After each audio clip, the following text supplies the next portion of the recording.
আসসালামু আলাইকুম প্রিয় সরকারি চাকরি প্রার্থী ভাই বোনেরা। আজকে আমরা একটা আলোচনা করব যে বাংলাদেশ নৌবাহিনীর অদক্ষ শ্রমিক এটার পরীক্ষা কবে হবে এবং আপনার পরীক্ষা পদ্ধতিটা কি, কয়টি ধাপে পরীক্ষা এটা সম্পন্ন হবে এই বিষয়ে একটা আলোচনা করব। তাই ভিডিওটি অবশ্যই না টেনে দেখবেন। প্রথমেই একটা কথা বলে নিই ভাই, আমি দিনের বেলায় ভিডিওটা করছি, তাই বাইরে থেকে একটা নয়েজ আসতে পারে, তার জন্য আমি দুঃখিত, আপনি একটু মানিয়ে নেবেন।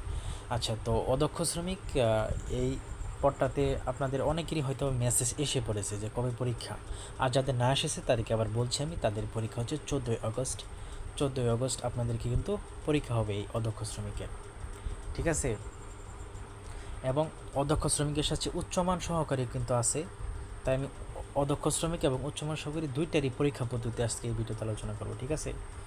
তো অদক্ষ শ্রমিক ও উচ্চমান সহকারী এই পদগুলো পরীক্ষা 14 তারিখ হবে। তো এই পরীক্ষার পদ্ধতি হচ্ছে, প্রথমে হবে আপনার এমসিকিউ, প্রিলি হবে, প্রথমে এমসিকিউ হবে। এমসিকিউ পরীক্ষা দেওয়ার পর আপনি সেটাতে উত্তীর্ণ হবেন। উত্তীর্ণ হওয়ার কিছুদিন পরে আপনার হবে লিখিত পরীক্ষা হবে। তার জন্য আপনাকে মেসেজের মাধ্যমে জানিয়ে দেওয়া হবে। এরপরে আপনার লিখিত হবে এবং লিখিত উত্তীর্ণ হবেন, কিছুদিন পরে ভাইভা হবে।